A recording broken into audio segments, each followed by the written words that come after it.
Yeah, so hi everyone. I'm Desirae from Clarence Services, and I offer marketing services for startups and small businesses, for those of you who don't know me. I wanted to have a discussion today about lead nurturing and really how important it is, and just to share some statistics and to realize that most of us really don't know how to lead nurture. And I think a lot of us, it's good to get into the habit of doing that. What happens is most people are so excited about bringing in leads, and then they have this gigantic list that just sits there and they don't really know what to do with it. So just from statistics, what would you guess the average number of times a salesperson actually reaches out to a lead? Like, I'm asking you guys, somebody just throw out an answer. Less than 50%. Well, like, how many times do they reach out to a lead? Like, Oh, not how many times do they? how many times. They should do it Once. 6, but they probably do it once. Once. Three. Okay. So 50% of all salespeople give up after one try for a lead. 65% give up after 2 tries, and 80% give up after 3. But do you know how many, on average, it takes attempts to actually reach out to a lead before you convert that lead into revenue? It's actually 12. It's 12.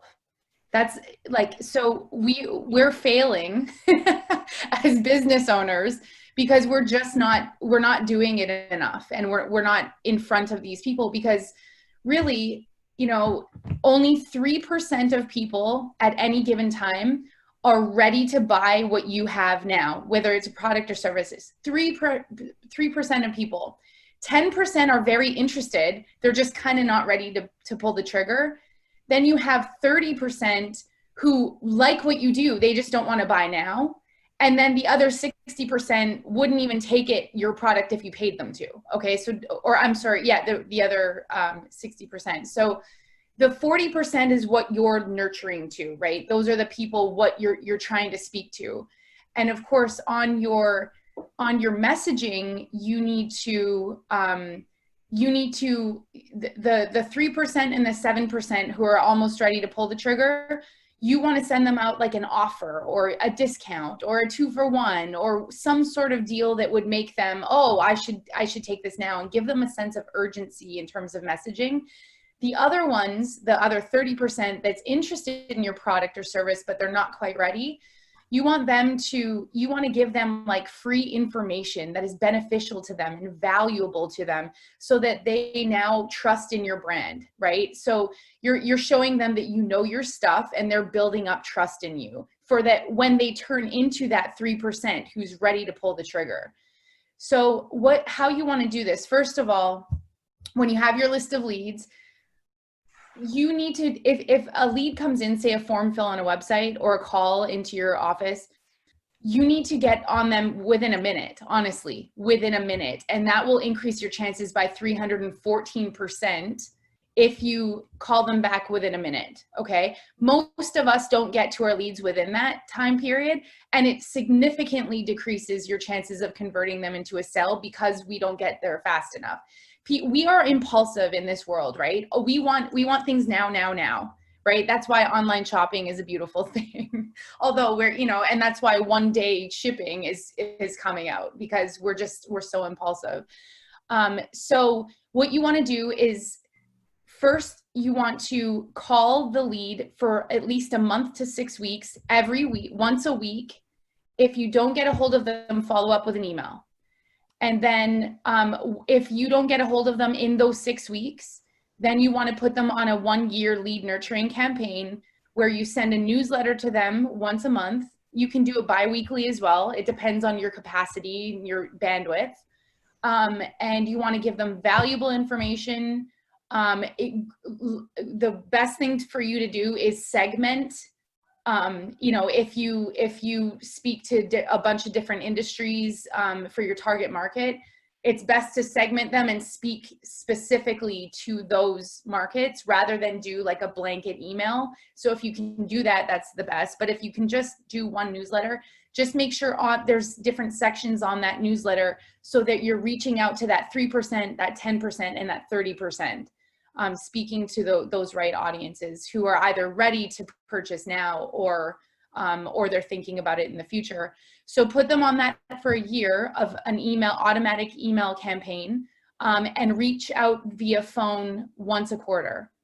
And I guarantee you that list that's been, collecting dust will turn into revenue. And that's really the goal of having a lead, right? We're all paying for leads to come into our businesses, but why are we doing that if it's not converting to revenue, right? So we want an ROI, and we want it fast. So that's the best thing. So my next question to all of you is, what are you guys doing to nurture your leads, or are you doing anything?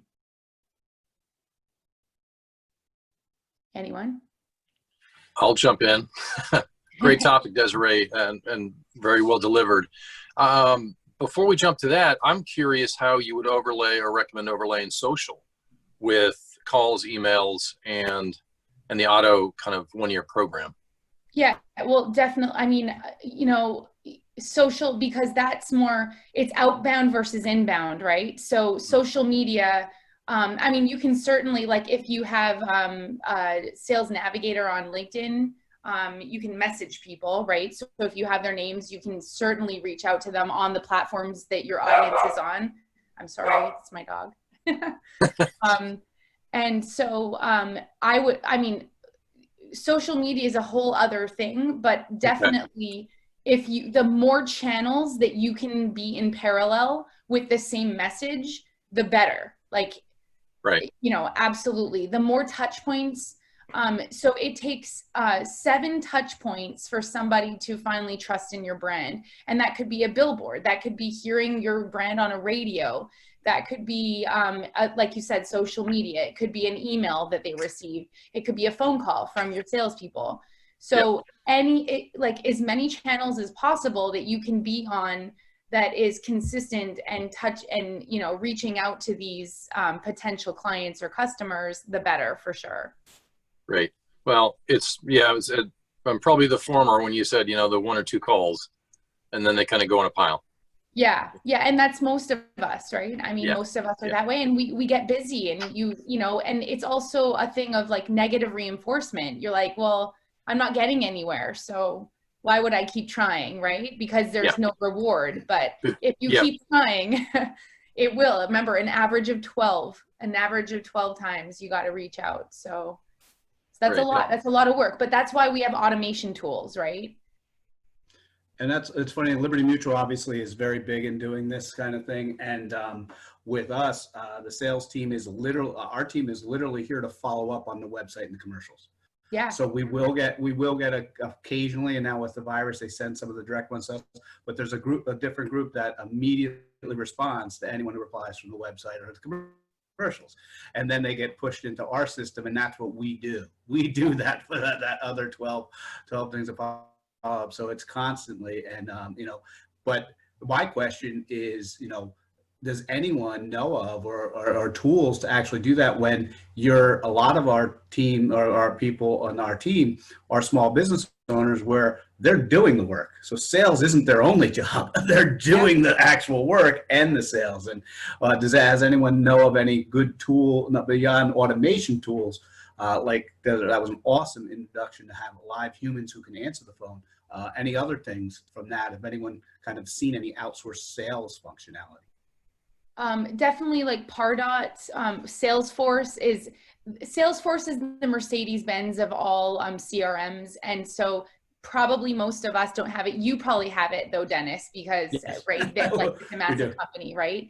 And but Hubspot is another good one. I use Hubspot. It's actually free. A CRM is free on Hubspot. I've when I was in the corporate world, we were spending $26,000 a year on HubSpot, and you can navigate around to get the free options. Probably automation tools are a little extra, but you can find things that are definitely affordable for people like us who run small businesses and we're kind of doing everything. So HubSpot, Salesforce, those are the higher end ones. MailChimp, I use Constant Contact a lot. and you can set up automated, like if somebody responds, they move to a different segment so that they get a different message next time. It's amazing, but you really do have to take the time to understand how to set them up. And right, so it is time consuming at the beginning, but then you just coast after that, and then you're golden, right? So the drip campaign is critical. I mean, yeah, it is absolutely. critical. Yeah. So great. Any other questions or anything for Deb? That was an awesome topic and a great job running it. Yeah, how much nurturing is too much? I get a letter from AARP weekly, and I have for 20 years. And Geico, and too much for you? Do I think it's too much? Yeah, for you. Yes. Well, I think it's way too much. I think it's ridiculous. Yeah. So, and that's the thing. It's a dance. You're literally dancing with, like, some people love the updates because they're so interested. Other people, I get from Uber Suggest. I don't know if anybody uses that as an SEO tool. That could be another topic one day. But Uber Suggest is so awesome, and he'll send out an email a day. And it's a lot to me, but it's such great information that I never delete them, and I put them in a folder so that I can refer back whenever I'm ready. So I think it depends on how valuable the information is to your segment of your audience who's actually receiving them. But I would say bi-weekly is safe. Monthly for sure. Monthly might be a little too, I mean, in between bi-weekly and monthly. I have a client who we send something out every 3 weeks, right? Just to kind of be in between that. So, you know, you're right. There is an annoyance to them sometimes. But again, it depends on the quality of the content. So it's also about setting their expectations, because I have a list that I send out that everybody gets an email every day, and the open rate is phenomenal. The drop-off rate is very, very slim. So as long as you are upfront with people and let them know what they can expect when they sign up and the frequency, I think that's a key point. And then the other thing, to address your question, Jim, my wife works in a interior design studio, and we were talking about how often they do their social media and how often they send out their emails. And she says, you know, the person that's doing it is doing it once every 2 weeks. I said, they need to update. You need to send out more. She's like, oh gosh, no, we don't want to get people mad. And I said, let me ask you a question. You get an email, how often do you get emails from Kohl's, the department store? She goes, you probably get one every day. I go, and you still don't unsubscribe, do you? She goes, no. So as long as you're providing value, as long as you're providing what they're looking for, you know, that's what's the valuable part. And then one last thing, if you get it every day or so frequently, Jim, that you don't like it, you have not yet clicked unsubscribe though, have you? Well, I get it in the mail, US mail also. And yeah, I could write back to them and say, please don't, but it's just easier to chuck it. But I unsubscribe sometimes, I do. One of the things that we find at Liberty. You're also not in the segment where you're ready to buy, right? So that moves you to a different, remember I was talking about the percentages of people. So, you know, maybe there's other people who are super interested in it, and because they're ready to make that purchase, and they're, you know, so.